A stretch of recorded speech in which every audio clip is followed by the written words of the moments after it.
Bueno, y después de estas vacaciones retomamos nuevamente nuestra sección de preguntas y respuestas a Cigar Chicote, y en esta oportunidad mi estimado Daniel del CAS me preguntó lo siguiente: tiempo aproximado en el que fermentan el tabaco colombiano y el añejamiento que muchos dicen tener.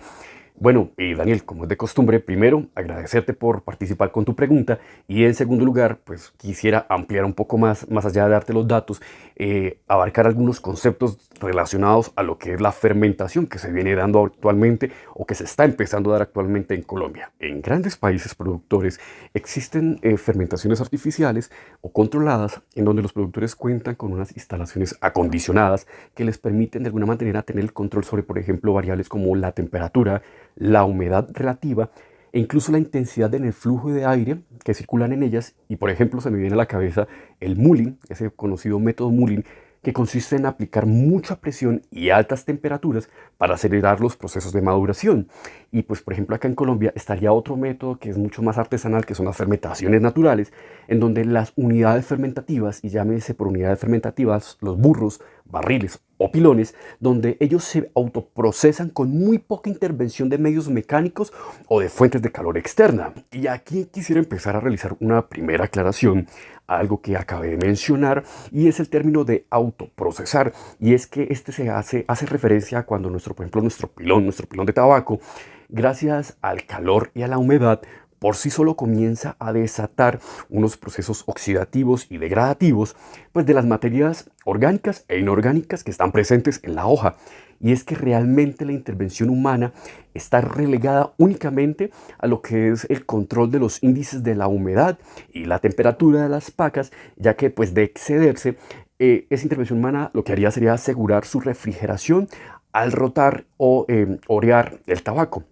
Pero en Colombia, como he comentado en otros videos, son muy pocas las marcas que están empezando a aplicar este tipo de fermentación natural en las variedades endémicas de nuestro país. Y pues por respeto a estas marcas me voy a reservar el nombre, porque pues desafortunadamente hay quienes quieren cooptar de forma ilegal o poco honorable ese tabaco fermentado, y pues que sí, son cosas que son un poco molestas y que es mejor también exponerlas y hablarlas, pero que tampoco vamos a ahondar en ella porque no tiene nada que ver con la pregunta que realizó nuestro colega Daniel. Pero bueno, centrándonos nuevamente en el tema de este video, para dar un tiempo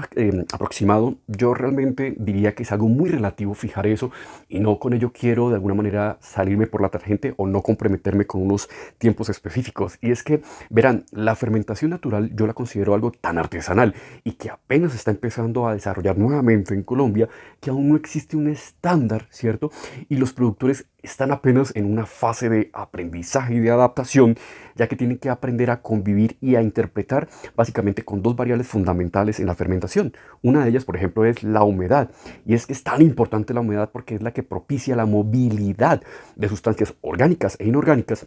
que son las que condicionan la multiplicación y el crecimiento de la microflora epitífica del tabaco, y que adicionalmente la humedad es tan mala conductora del calor que lo que va causando es que la temperatura se vaya acumulando y desatando un proceso exotérmico. Bueno, y es aquí donde ya entra la segunda variable, que es la temperatura. De hecho, la temperatura es el principal indicador del grado de avance en ese proceso fermentativo del tabaco. Para ponerles un ejemplo, digamos que en los 2 o 3 días del proceso fermentativo, es usual que la temperatura en los pilones aumente rápidamente al tope deseado o establecido por el productor de acuerdo al tipo y clase de tabaco que se está fermentando. Digamos que ascendió a 50 grados centígrados, por lo que a partir de ese punto se necesitaría rotar o orear el tabaco para pues que se refrigere, baje la temperatura, y después de esto tomaría más días volver a llegar a los 50 grados centígrados, por decir algo, 12 días.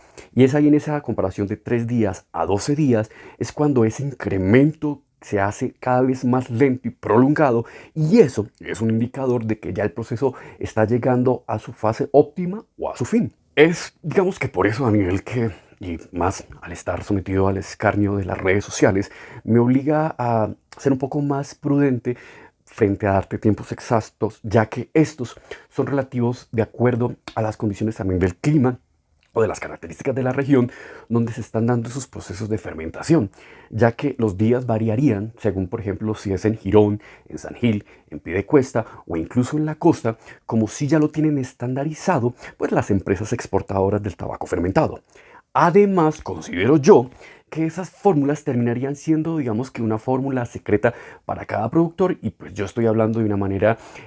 general y de lo que hasta el momento yo he logrado un poco aprender. Bueno, pero sí hay algo que es muy importante para que recuerden y es que los pequeños productores juegan con un máximo o digamos con un tope máximo de temperatura que estaría entre los 40 o 50 grados centígrados, por lo que ellos deben hacer varios vires, rotaciones o orear el tabaco para buscar precisamente su enfriamiento o por lo menos para mantenerlos en ese tope de temperatura deseada. Pero de todas formas, igual ya en varios países sí se ha logrado definir como una media o un periodo estándar para esos procesos de fermentación, e incluso a finales de los 90 y de la primera mitad del siglo XX, que ya muchas veces lo he comentado, que fue ese periodo aquí en Colombia que buscó tecnificar la producción del tabaco.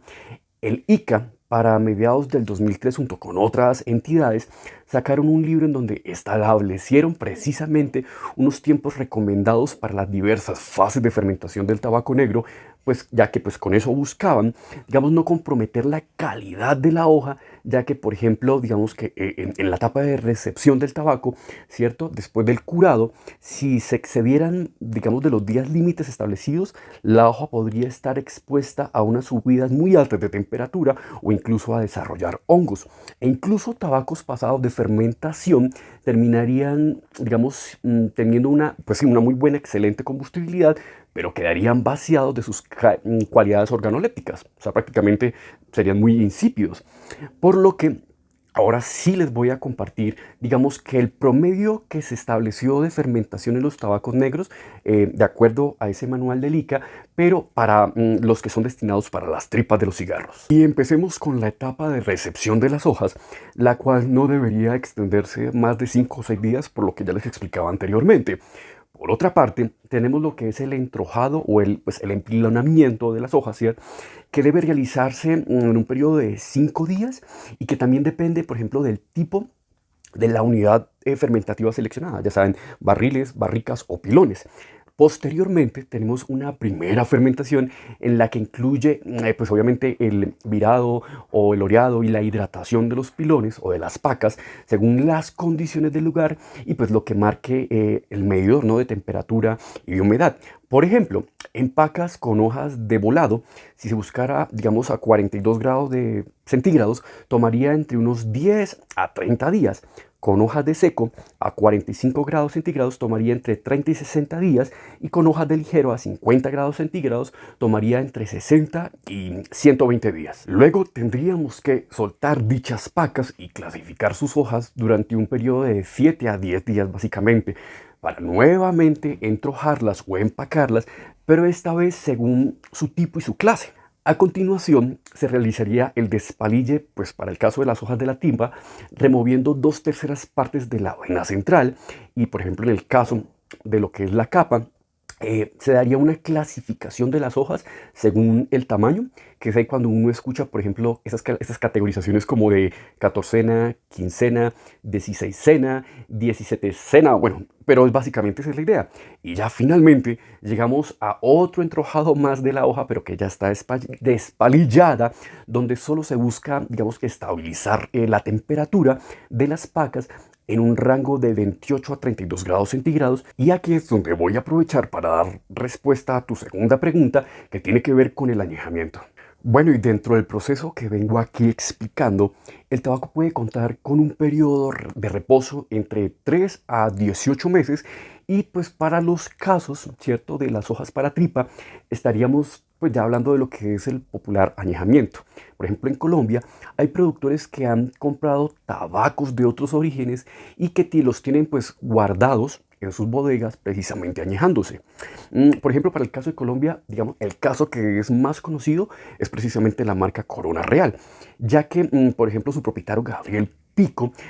afirma muy orgullosamente que cuenta con hojas de hasta más de 15 años de añejamiento, y es que al respecto muchas veces yo he escuchado comentarios de personas que cuestionan que nadie podría tener tanto, digamos, no tabaco, sino dinero quieto ahí guardado, o que incluso siga contando con dichas existencias después de haber pasado ya tanto tiempo desde la fundación de lo que fue Corona Real. Bueno, en mi opinión personal, yo tuve la fortuna de conocer a Gabriel en el 2020 y cuando visité sus bodegas, yo por ejemplo no solo vi una muy buena cantidad de tabaco, sino que en los cuartos donde se custodiaba las pacas se iba sintiendo una especie de evolución en la fragancia de sus hojas, que pues eso ya da como un indicio de que las hojas ya cuentan con cierto añejamiento, ¿cierto? Y es que quienes hemos compartido con Gabriel sabemos lo duro que representó para él fundar Corona Real luego de haber sufrido como una mala pasada, y pues también gracias a la generosidad de su padrino en esta industria, uno podría comprender que ese inicio o pues que Gabriel inició con un muy buen stock de tabacos. Es que finalmente, a ver, con los años también imagino yo que Gabriel ha hecho blends de diferentes grados de añejamiento, pero a la larga, y como yo siempre he dicho, lo mejor es que ustedes verifiquen por sí mismos, contactando a sus marcas y pues pidiendo y permitan que vayan y visiten sus fábricas y por cuenta propia concluyan si realmente hay tanto tiempo de añejamiento como algunas de ellas declaran. De todas formas, es muy importante no solamente el añejamiento, sino la fermentación. Y pues ya que hay tanto interés sobre este tema, de hecho, ahí en uno de los videos que vamos a hablar y a dar lugar a su majestad el corriente, el criollo o el chicote, ahí vamos a hablar y explicar un poco los procesos físico-químicos por los que atraviesa el tabaco post cosecha, y pues también hablar un poco más de otros temas. Pero bueno, eso ya será en otro video, por lo que sin más, les agradezco a todas y a todos por haber visto otro video más de preguntas y respuestas a Cigar Chicote.